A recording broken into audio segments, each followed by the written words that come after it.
अगर हम नुमान की बॉल की बात करें, वो ऐसा बॉलर है जो लंबे स्पेल करता है, अपनी लाइन और मेंटेन करता है। तो कहीं ऐसा तो नहीं हो कि उसको लॉन्गर स्पेल नहीं मिल रहा, छोटे छोटे इसमें उसकी वो लेंथ मेंटेन नहीं हो पा रही 3 स्पिनर खिलाने की, और इस टेस्ट मैच को आगे आप किस तरह फोर्सी कर रहे हैं, किस तरह जा रहे हैं? नहीं देखें, हम ये कहीं भी मुझे नहीं ऐसा लगता कि मैं तो समझता हूँ कि और नुमान भाई का हाथ बढ़ जाएगा। वो माना कि वो लॉन्ग स्पेल करते हैं, लेकिन इन दी एंड वो भी इंसान है, तो उनको भी हो सकता है थोड़ी सी मुश्किलात आती हों लंबे स्पेल करने में। तो मैं नहीं समझता कि हम 3 स्पिनर खिलाना का कोई वो मसले की बात थी। और जिस तरह आसिफ भाई ने आपने उन्हें बॉलिंग करते हुए उनको देखा होगा, तो मैं समझता हूँ आखिर में उन्होंने ही हमें आखिर में 2 आउट करके ब्रेक थ्रू दिलाए। और मैच काफ़ी इवनली जा रहा है अभी, और मैं समझता हूँ कि कल आके जो पहला सेशन होगा वो हमारे लिए बहुत ज़्यादा इंपॉर्टेंट होगा।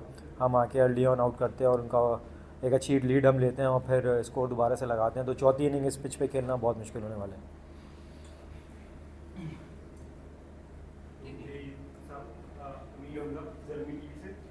मेरा सवाल ये है कि जैसे आपने अभी बताया कि कल का सेशन बहुत इंपॉर्टेंट होगा, आज भी जो फर्स्ट सेशन था वो काफ़ी ट्रबलसम लग रहा था कि जैसे बड़ी मुश्किल से उसको मैनेज किया जा रहा है। तो आप किस तरह से देखते हैं, अब कल का एक नया दिन होगा, पिच थोड़ी सी और डिटोरिएट होगी, तो किस तरह से देख रहे हैं कि कहाँ रिस्ट्रिक्ट करेंगे south Africa, what is the plan?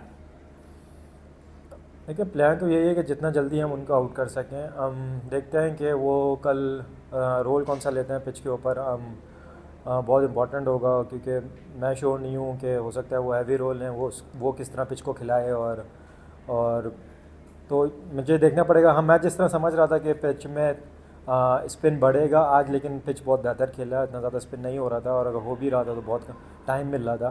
तो कल अर्ली ऑन आके हम देखते हैं कि पहले आधा घंटा बहुत ज़्यादा इंपॉर्टेंट होगा। अगर उसमें हमें स्पिन मिलते हैं और हम अर्ली ब्रेक थ्रू लेते हैं तो हम बहुत ज़्यादा गेम मेन हो जाएंगे।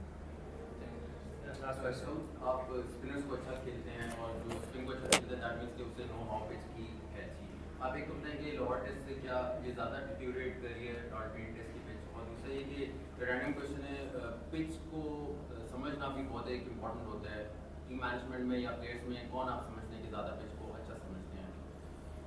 देखिए, पिच का बहुत इंपॉर्टेंट रोल होता है टेस्ट क्रिकेट में। तो कहीं कहीं हमने ऐसा देखा है कि जब हम वेस्ट इंडीज़ के ख़िलाफ़ खेले सेकंड टेस्ट में, तो वो जब स्पिन जब बना तो वो बहुत ज़्यादा स्पिन बन गया था। तो मैं समझता हूँ ये बहुत अच्छा पिच है।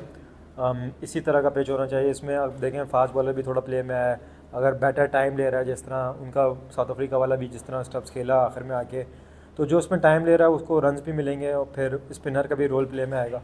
मैं समझता हूँ ये काफ़ी बेहतर पिच है।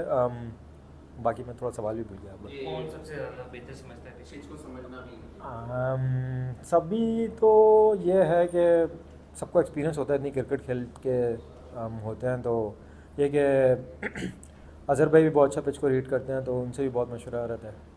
Thank you so much.